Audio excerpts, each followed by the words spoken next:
स्वागत है आपका मेरे न्यू ब्लॉग में। आज का ब्लॉग की हम शुरुआत करते हैं। आज हमें हल्द्वानी में हो रही भागवत कथा में, और यहाँ पर आज लगभग 1 से 11 कन्याओं का विवाह कराया जा रहा है। देखिए आपको शादी दिखाते हैं यहाँ पे शादियाँ हो रही हैं, तो जुड़े रहिए मेरे साथ।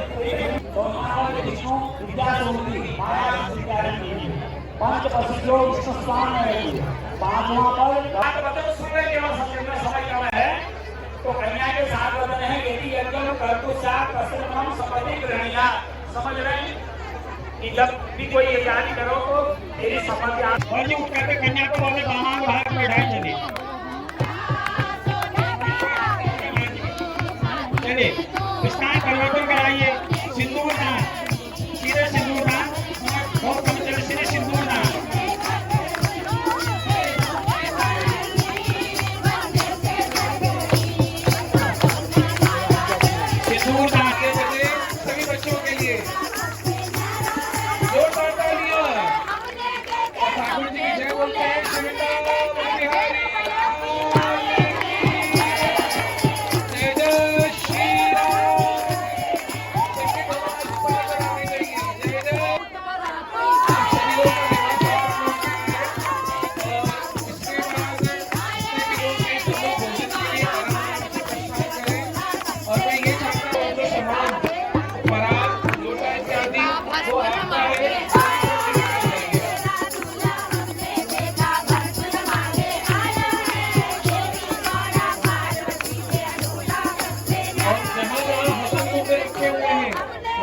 विशेष ध्यान रखिएगा। भागवत जी का पंडाल लेने से कपड़े से बना हुआ है, आपकी सुरक्षा। खड़े रहिए इस खंबे से, इधर आ जाइए सारे लोग, इनके आगे आ जाइए, खड़े हो जाइए, बढ़ते जाइए आगे। इसके साथ आप इसके साथ भी अंदर हो जाइए। आप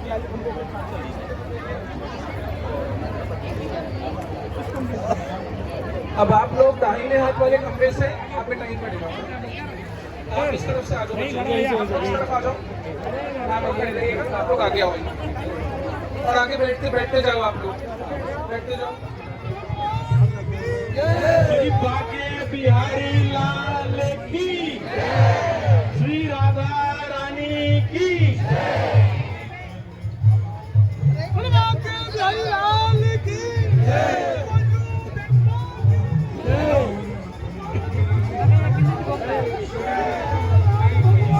भाई जी महाराज की सिद्धे भाई जी।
ये जातक है।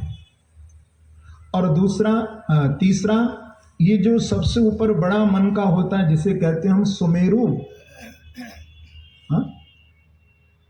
सबसे ऊपर होता है ना, ये पूज्य सदगुरुदेव है। सबसे बड़ा होता है ना मन का, ये पूज्य सदगुरुदेव है। और उसके ऊपर ये जो किसी किसी माला में रंग बिरंगे भी धागे निकले होते हैं, किसी में एक कलर के होते हैं। तो ऊपर ये जो धागे हैं वो तुम्हारे इष्ट श्री कृष्ण बांकी बिहारी हैं, सबसे ऊपर तो। उनके नीचे सदगुरुदेव बैठे हैं और उनके नीचे साधक बैठा है, शिष्य बैठा है, और ये जो माला चल रही है ये उसके प्रेम की माला, प्रभु नाम जप कर रहा है। और माला से जब जाप करें तो ये तर्जनी उंगली नहीं लगाना, वैसे आप छू सकते हो, लेकिन जब जप करो तो एक एक मनका पर एक एक नाम जप करते हुए जाप करेंगे तो आपको जप का संपूर्ण फल मिलेगा। और जब आप चलते फिरते कर रहे हैं माला तो कोई बात नहीं, लेकिन जब आसन पर, क्योंकि एक माला तो आसन पर बैठकर के गुरु मंत्र की से कहो श्री राधे। कभी कभी तो दूसरे को बात बताते समय ये जरूर कहना कि तू इस बात को किसी से कहना नहीं, बस इतना बार बार बोलते रहना, तू इस बात को किसी से कहना नहीं। तो आप उसको बार बार, एक बार आप कह करके यदि चुप हो गए तो शायद वो बात छुप जाए। यदि बार बार आप कहेंगे कि इस बात को तू कहना नहीं, इस बात को तू कहना नहीं, तो बढ़ करके वो बात बताई जाएगी। 2 कानों से यदि 4 कानों में बात पहुंच गई तो श्रीमद् भागवत में लिखा है कि कर्णे कर्णे जपन जनाः, कानों कान ये सर्वत्र चर्चा हो जाती है। तो कानों कान ये जब भगवान के कानों तक बात पहुंची तो भगवान ने विचार किया कि अच्छा, मैंने भादों सुधी चौथ का चंद्रमा देखा जो आज मुझे भी झूठा कलंक लग रहा है। देखो, भादों सुधी चौथ का चंद्रमा कभी मत देखना, यदि तो भादों सुधी चौथ के चंद्रमा का दर्शन करने से क्या झूठा कलंक लगता है? हम तो जरूर देखेंगे। तो मैंने कहा भैया देखना और खूब आंख फाड़ करके देखना, तो मालूम हो जाएगा कि भागवत की बात कितनी सत्य है। ये बात बिल्कुल मैं आपको गारंटी से कह रहा हूं कि भादों सुधी चौथ का चंद्रमा देखने से व्यक्ति का अपमान होता है, झूठा कलंक लगता है, ये निश्चित होगा, क्योंकि गणेश जी का श्राप है चंद्रमा को। इसीलिए भादों सुधी यदि चंद्रमा को देखा जाए और आप देख लें भूल से भी तो फिर घबराना नहीं है, कोई बात नहीं। यदि आप देख भी लें और मन में आपकी शंका है तो प्रातः काल आप सोकर के उठिए और स्नान करके श्रीमद् भागवत को खोलिए और भागवत में जो समंतक मणि की चोरी की कथा है ना, इसका पाठ कर लीजिए तो आपके कलंक का मार्जन भी हो जाएगा।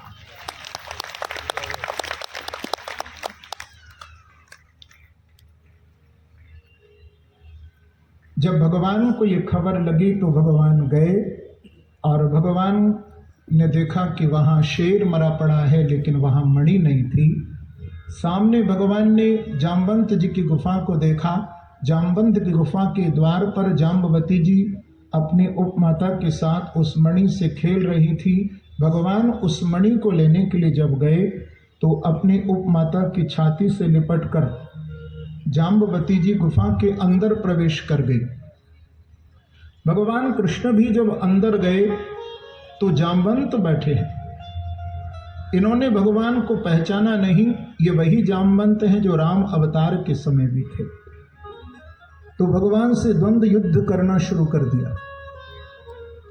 28 दिन तक युद्ध चला। भगवान को पहचान गए कि ये तो मेरे प्रभु राम है।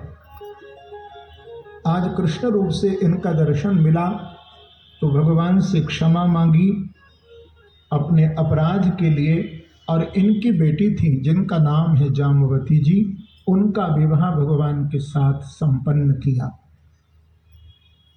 और दहेज में वो मणि भी रख दी। भगवान लेकर के उस मणि के सहित आए कि सत्राजितम समाहूय सभायां राजसन्निधो,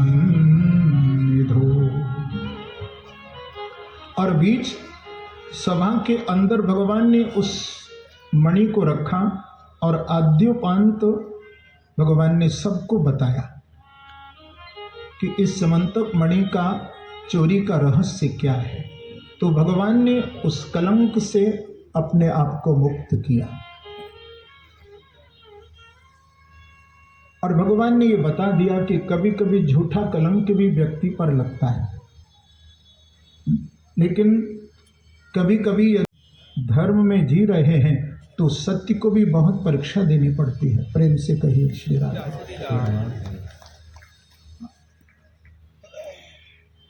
अपने सत्य को आप क्रोध में मत बदलिए, क्योंकि कभी कभी सत्यवादी व्यक्ति को गुस्सा भी आ जाता है कि मेरे ऊपर ये झूठा आरोप क्यों है,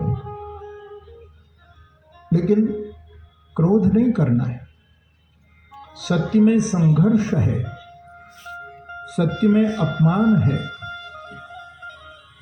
पर ध्यान रखना सत्य को हटाया तो जा सकता है स्थान से, लेकिन सत्य को कभी मिटाया नहीं जा सकता है।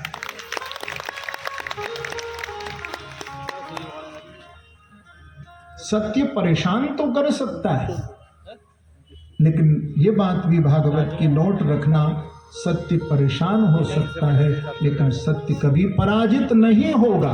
ना प्रकृति रस, हमें कौन ले जा सकते हैं? श्री बलराम जी। तीर्थ में आप जा रहे हैं, जैसे आप लोग कथा सुनने के लिए इस पवित्र प्रांगण में आए हैं, तो यहाँ भी आपको बलराम जी लाए हैं। आप लोग कहेंगे बलराम जी लाए हैं? हाँ, एक बल आपको लेके आया है यहाँ भी। कौन सा बल? बोले आपके सत्कर्मों का बल ही, तभी हम पवित्र स्थान पर जा सकते हैं, धाम में जा सकते हैं, तीर्थ में जा सकते हैं, सत्संग में जा सकते हैं। ये भजन का बल है।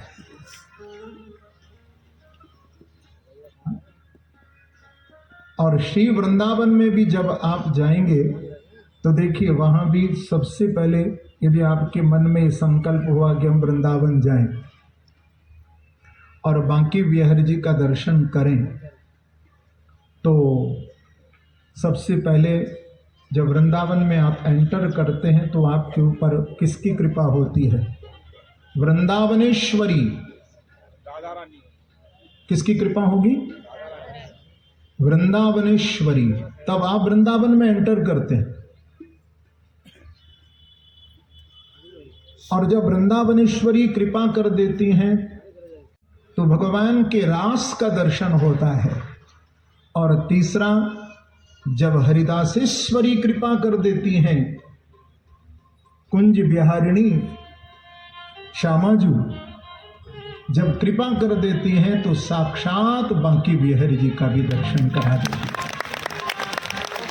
है। ये तीन रूप से ब्रज में श्री राधा रानी विराजमान रहती हैं, वृंदावनेश्वरी, रासेश्वरी और श्री हरिदासेश्वरी।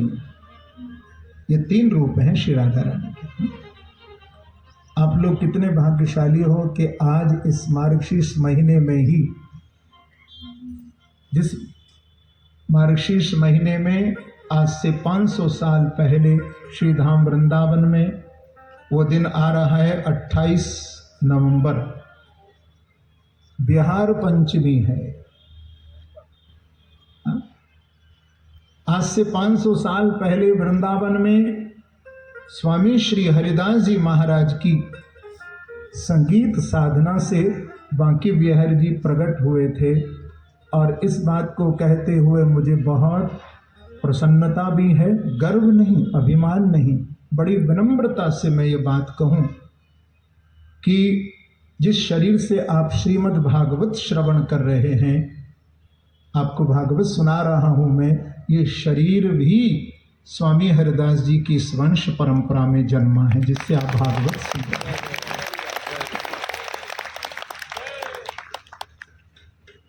जिन्होंने बांके बिहारी जी को प्रकट किया है।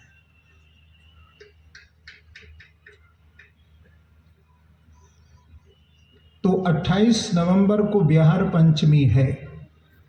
यदि समय हो आपके पास तो जरूर उस दिन का दर्शन करने के लिए वृंदावन में अवश्य जाना। बहुत विशिष्ट दिन है बिहार पंचमी।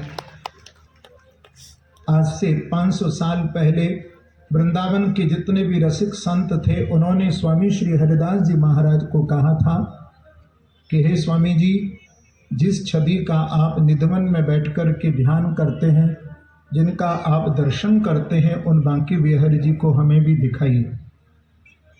तो स्वामी श्री हरिदास जी महाराज निधिवन में, जहाँ आप जानते ना वहाँ रात्रि को कोई रहता नहीं है, लता पता वृक्ष सब सखी सहचरियाँ बन जाती हैं। तो उसी निधवन के अंदर एक लता के नीचे जाकर के स्वामी जी अपनी तानपुरा लेकर के बैठ गए।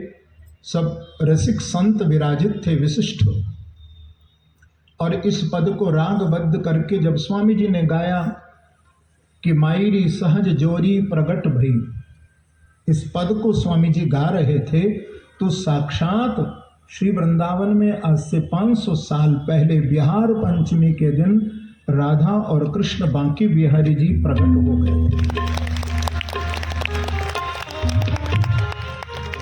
दो रूप से प्रकट हुए थे। यही चिंता है, बोले एक चिंता और है प्रभु, क्योंकि श्री राधा रानी के अंग में इतना कांति है, इतना सौंदर्य है, एक एक अंग अंग से इनके कांति टपक रही है, रस बरस रहा है। लोग इस सौंदर्य को सहन नहीं कर पाएगा। तो बिहारी जी ने कहा, स्वामी जी लो, अभी हम दोनों एक ही रूप में हो जाते हैं।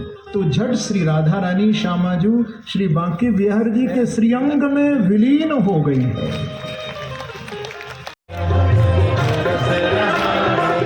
अच्छा ये बताओ, 7 दिन से यहाँ आनंद बरस रहा है या नहीं?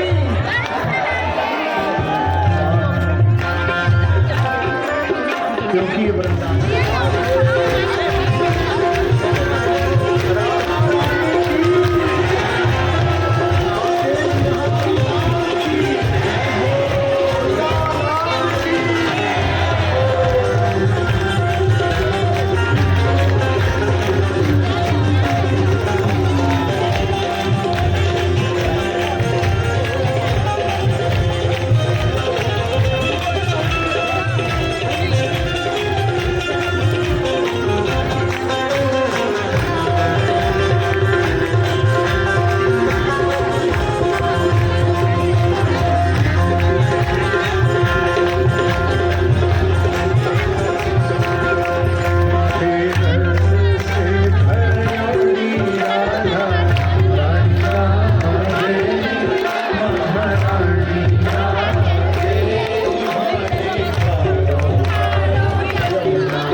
प्रवेश करेंगे, इसकी प्रैक्टिस करा रहा हूं। दोनों हाथ उठा के ताली बजाकर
हरये परमात्मने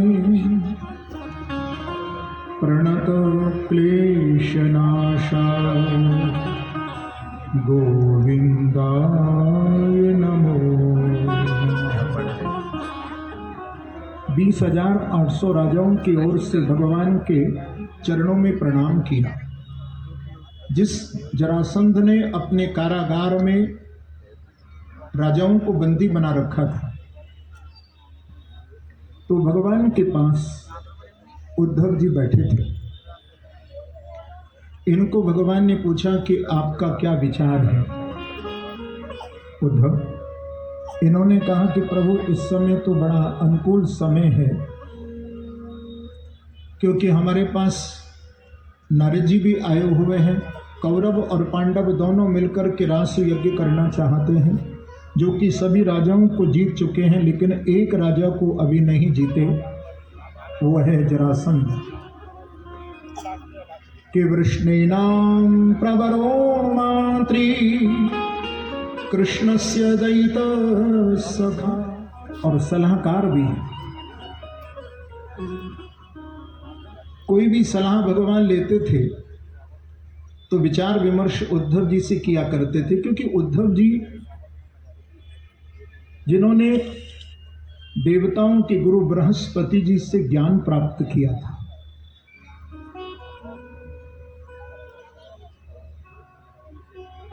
तो उसी समय उद्धव से विचार विमर्श करके भगवान श्री कृष्ण परिवार के सहित भगवान इंद्रप्रस्थ में पधारे हैं,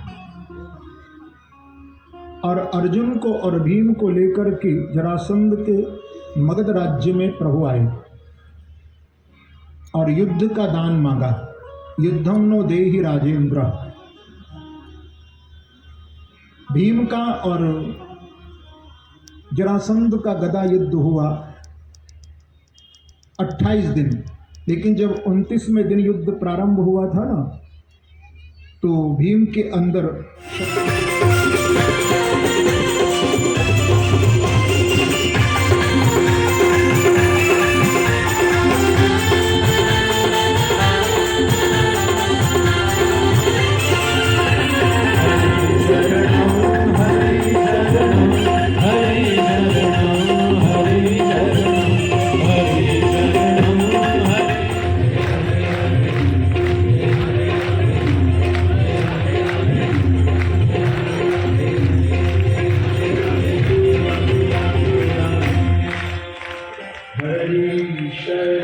जिस क्षेत्र की अपनी गंगा होती है और जिस क्षेत्र की अपनी दुर्गा होती है।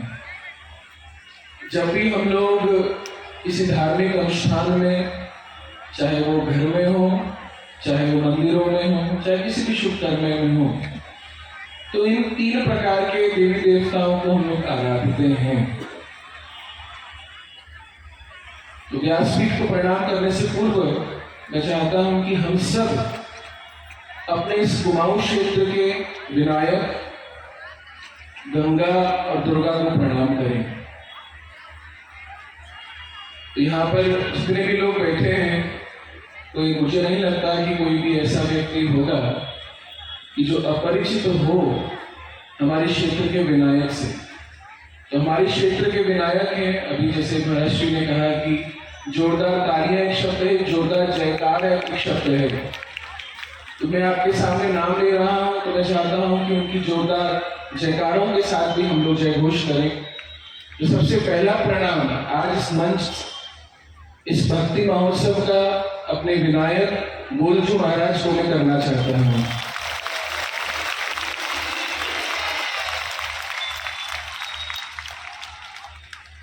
इसके बाद मैं अपने क्षेत्र की गंगा को प्रणाम करूंगा, दूसरा प्रणाम। और इस भक्ति महोत्सव के दाहिने हाथ में बह रही मां गार्गी देवी जो हमारे क्षेत्र की गंगा है, उन सबको मैं व्यासपीठ से दूसरा प्रणाम कर रहा हूं। तीसरा प्रणाम मैं मां दुर्गा को करता हूं जो हमारे कुमाऊं क्षेत्र में बैठी हैं, इस हल्द्वानी के ऊपर अपना आशीष दे रही हैं, और उनका नाम है मां शीतला देवी।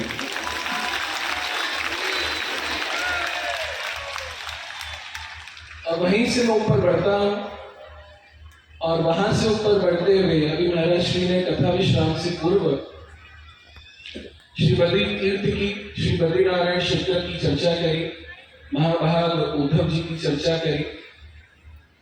तो जैसे कि महाराज श्री को उत्तराखंड के बारे में पता ही है कि उत्तराखंड देवभूमि भी है, और साथ में ही उत्तराखंड सैन्य भूमि भी है, और साथ में ही ये बात यहाँ से मैं इसलिए ला रहा हूँ क्योंकि जिस आसन पर महाराज श्री बैठे हैं उसका इतिहास, ये व्यासपीठ अभी 7 दिन की नहीं है।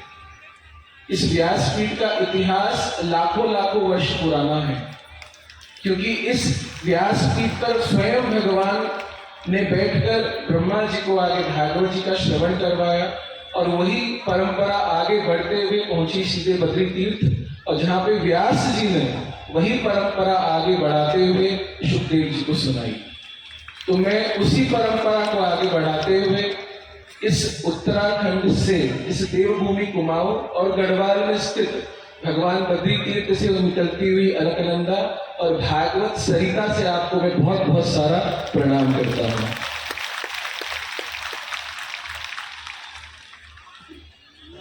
नदी की तरह तो बिल्कुल भी नहीं होता, क्योंकि नदी के 2 तीर होते हैं, एक इस तरफ एक उस तरफ। लेकिन हाँ, ये बात सत्य है कि समाज एक सागर की तरह होता है कि जहां पर सभी लोग आकर एक रूप से एक साथ बैठते हैं।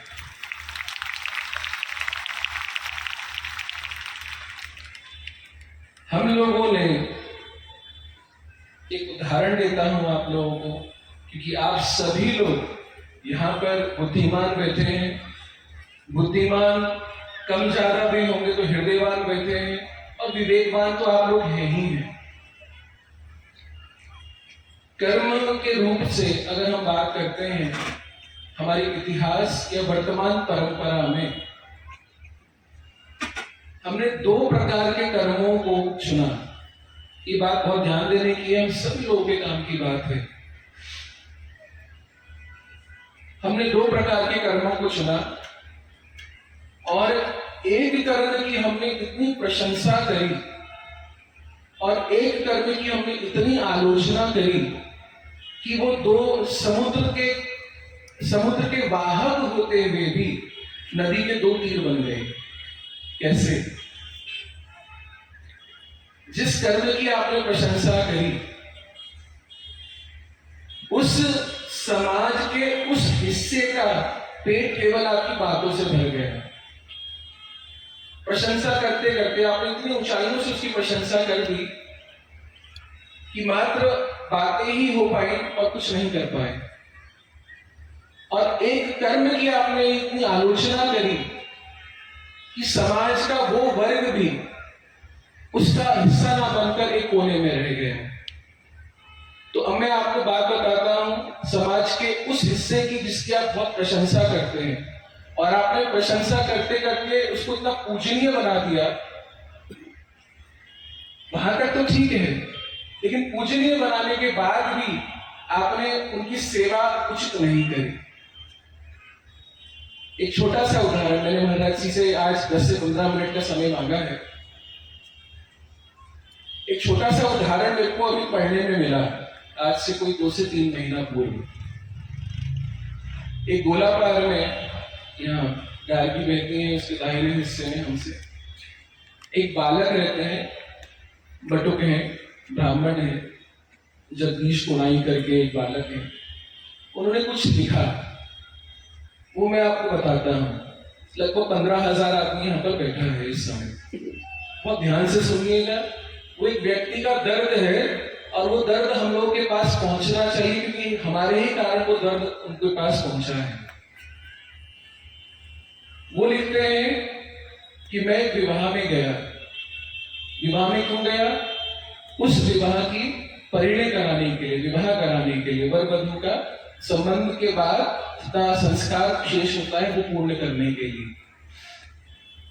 बहुत बड़े सेठ थे वो।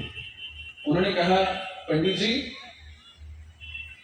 आप बहुत अच्छे से हमारी पूजा कराइएगा, बहुत अच्छे से मंत्र होने चाहिए, ऐसा लगना चाहिए कि देवता ही उतर के आ गए हो। उन्होंने बहुत मन से पूजा करी।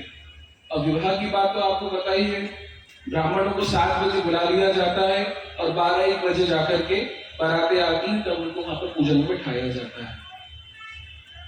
वो वहां पे बैठते हैं, पूजन कराते हैं, और पूजन कराने के बाद जो सारा कर्म उनका हो जाता है, एक लिफाफा पकड़ा देते हैं। अच्छी बात है, दक्षिणा उनको प्राप्त हुई। लेकिन जब वो लिफाफा खोलकर अपने घर आते हैं, तो उस लिफाफे में उनको कुल 501 रुपया प्राप्त होता है। आपको विद्वान भी चाहिए, आपको विद्वता भी चाहिए, आपको सज्जनता भी चाहिए, आपको मंत्र दृष्टा भी चाहिए, लेकिन आपके लाखों लाखों रुपए जो आपके वैवाहिक कार्यों में खर्च होते हैं, जिसकी आवश्यकता मुझे नहीं लगती कि बहुत उचित या अनुचित होती ही होगी, लेकिन जिस कार्य के बिना आपका कार्य अधूरा है, जिस कर्म के बिना आपका कर्म अधूरा है, उन ब्राह्मणों की सेवा उनसे नहीं हो पाती है।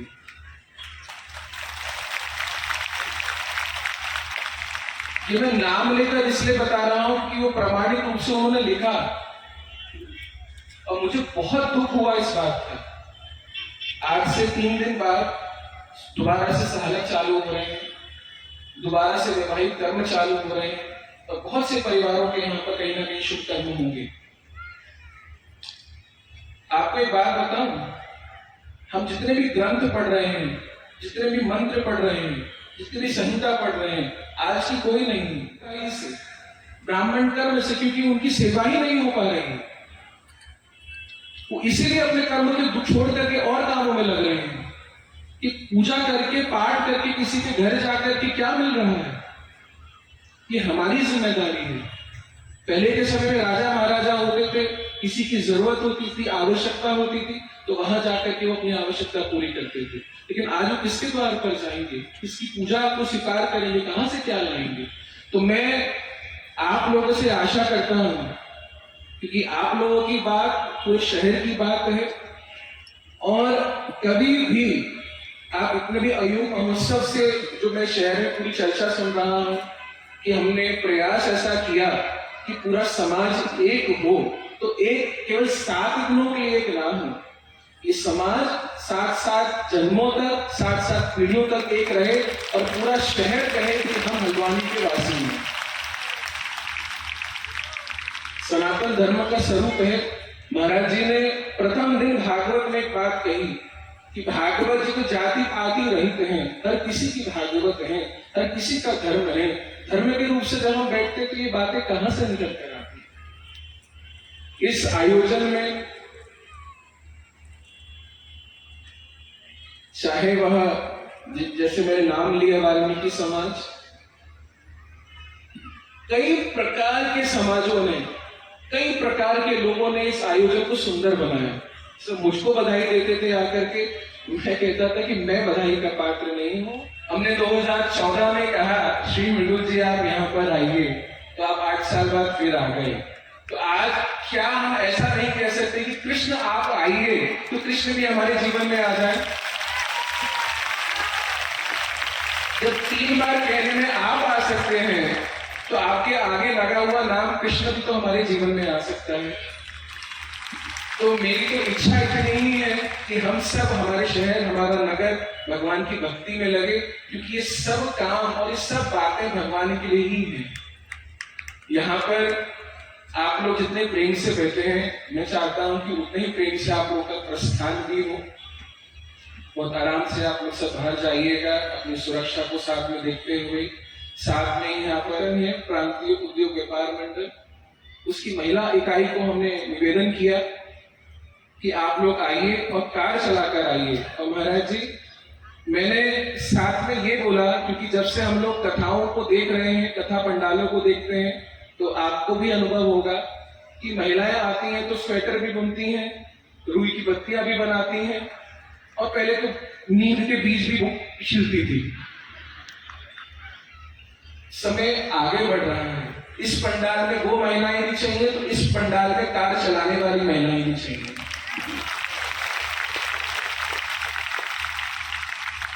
तो उनका बहुत बहुत धन्यवाद, बहुत शानदार भव्य रैली निकालने के लिए। आज जिस विवाह की चारों तरफ चर्चा है, 111 बेटियां, वो 111 बेटियां केवल हल्द्वानी भर की ही नहीं, इस पूरे कुमाऊं भर की नहीं, कुमाऊं के अन्य अन्य क्षेत्रों की, यूपी से लगते उत्तराखंड के क्षेत्रों की बेटियां।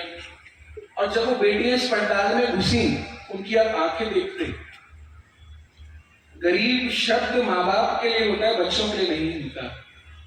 माँ बाप भले ही गरीब हो सकते हैं, बच्चे कभी गरीब नहीं होते हैं, क्योंकि बच्चे की मांग माँ बाप हमेशा कैसे न कैसे पूरी करते ही करते हैं।